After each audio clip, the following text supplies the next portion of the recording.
menghindari penyebaran COVID-19. Kali ini kita belajar sains bersama Kak Herman ya. Ayo sediakan alat tulis dan bersiaplah menjawab pertanyaan. Kerjakan pertanyaan ini sebagai PR dengan bimbingan guru atau orang tuamu ya. Sekarang mari kita simak pelajaran dari Kak Herman. Aku jalan ya. Abang mati.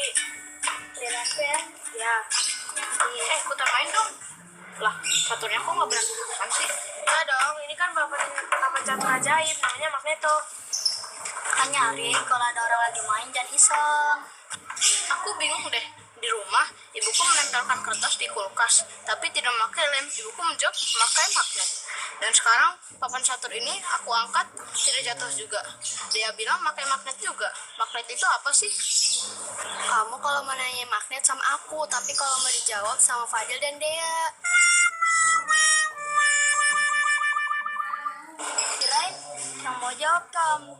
Arik, magnet memiliki dua kutub, yaitu kutub utara dan kutub selatan. Jika kutub tidak senama didekatkan, maka akan terjadi gaya saling tarik-menarik.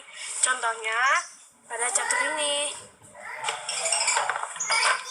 Tetapi jika kutub senama didekatkan, maka akan terjadi gaya tolak. Bagaimana, Arik? Apakah kamu sudah mengerti tentang magnet? Oh, aku sudah mengerti sekarang tentang magnet.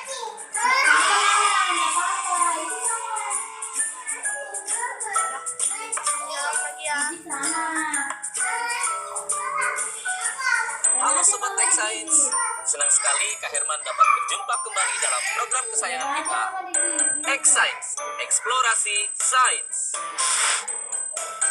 Sobat Tech Science, jika sebuah magnet terus-menerus, maka kita akan mendapatkan magnet-magnet kecil. Magnet-magnet kecil ini disebut sebagai magnet elementer, alias magnet domain, yang memiliki sifat dapat menarik beberapa benda. Tapi ada juga loh benda-benda yang tidak dapat ditarik oleh magnet. Nah sekarang mari kita perhatikan perbedaan berikut ini.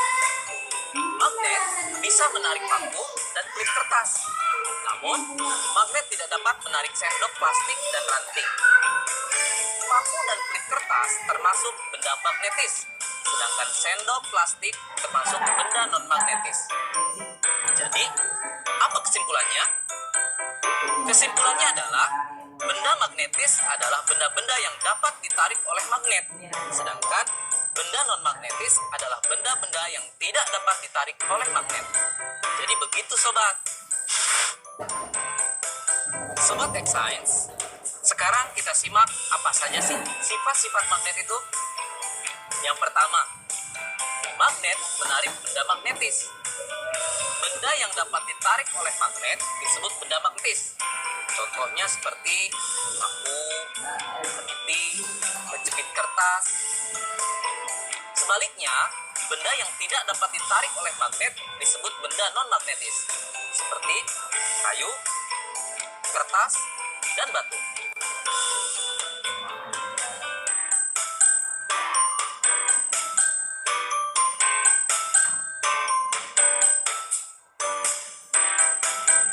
Sifat yang kedua adalah magnet mempunyai dua kutub. Biasanya disebut kutub utara dan kutub selatan. Jika kita mendekatkan kutub-kutub yang senama, maka magnet tersebut akan saling tolak-menolak. Sebaliknya, jika kita mendekatkan kutub-kutub yang tidak senama, maka magnet tersebut akan tarik-menarik. Loh, kok bisa ya Sobat Tech Science? Ternyata hal ini terjadi karena arah gaya magnet keluar dari kutub utara masuk ke kutub selatan. Sifat yang ketiga, gaya tarik magnet paling kuat terletak di bagian kutub magnet. Garis medan magnet secara alami berkumpul bersama di ujung magnet. Bagian ujung magnet ini disebut sebagai kutub magnet.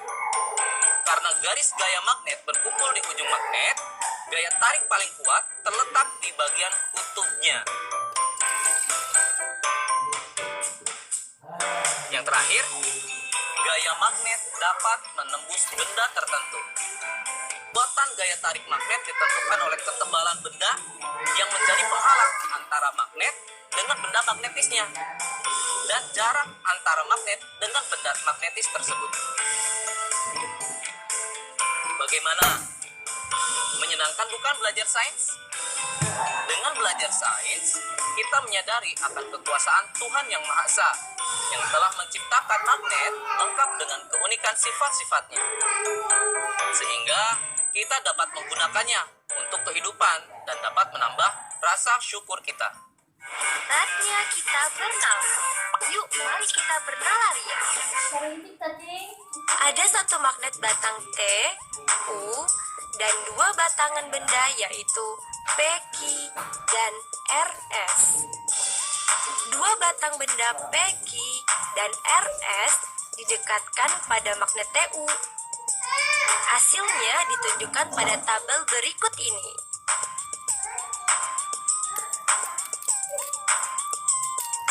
Apa yang dapat kamu simpulkan mengenai dua batang benda PQ dan RS tersebut? Coba jelaskan.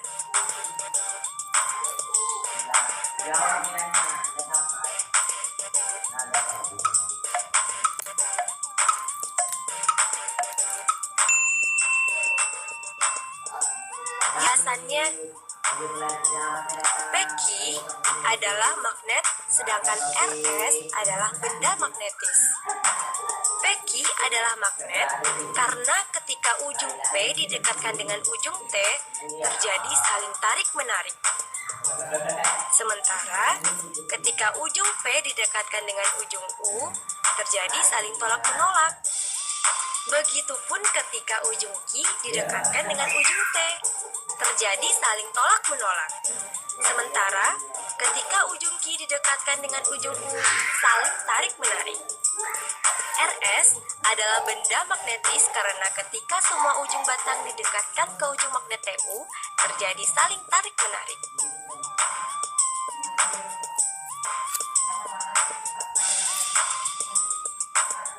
Nah, sekarang waktunya menjawab pertanyaan. Siap-siap mencatat ya. Pertanyaannya adalah, benda-benda apa saja di rumahmu yang bisa ditarik magnet? Dan benda-benda apa yang tidak bisa ditarik magnet? Dicatat ya. Benda-benda apa saja di rumahmu yang bisa ditarik magnet? Dan benda-benda apa yang tidak bisa ditarik magnet? Nanti jawablah pertanyaan ini sebagai tugas di rumah ya. Kerjakan pertanyaan dengan bimbingan guru atau orang tuamu.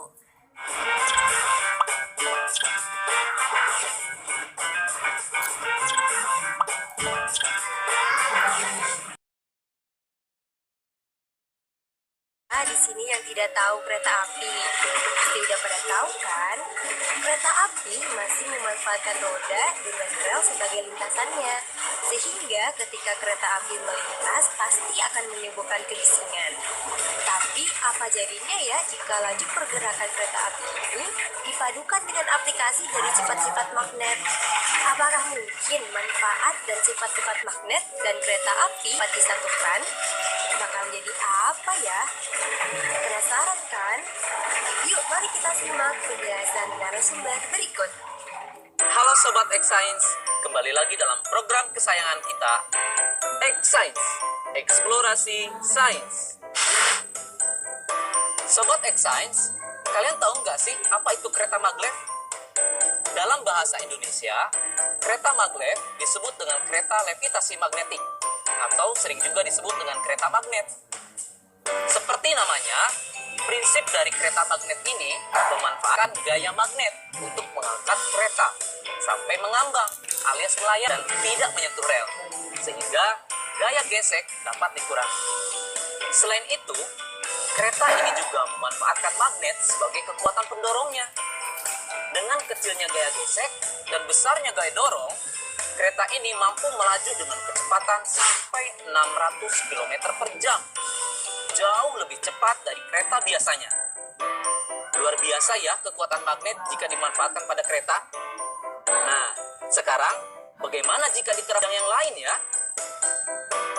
Saatnya kita seru-seruan bereksperimen menggunakan magnet, yaitu pensil melayang. Loh, kok bisa pensil melayang? Pasti penasaran bukan? Yuk, Yuk kita mulai. Terima kasih Kak Herman. Alat dan bahan yang dibutuhkan pada eksperimen ini adalah sebagai berikut. Pensil, magnet berbentuk ring, karet alas. Langkah-langkahnya adalah sebagai berikut. Tempatkan 4 magnet berbentuk ring pada kasar karet. Upayakan kutub yang menghadap ke permukaan senama dengan kutub magnet yang dipasang nantinya pada pensil. Masukkan 2 ring magnet pada pensil.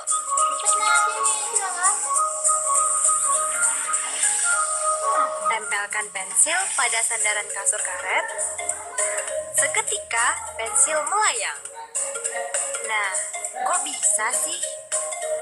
Sekarang, mari kita amati yang terjadi.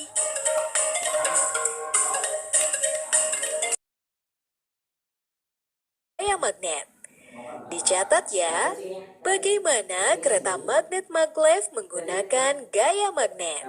Nanti jawablah pertanyaan ini sebagai tugas di rumah ya.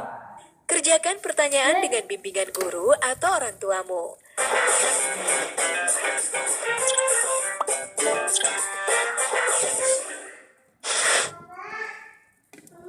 Cuci tangan itu penting untuk mencegah datangnya penyakit.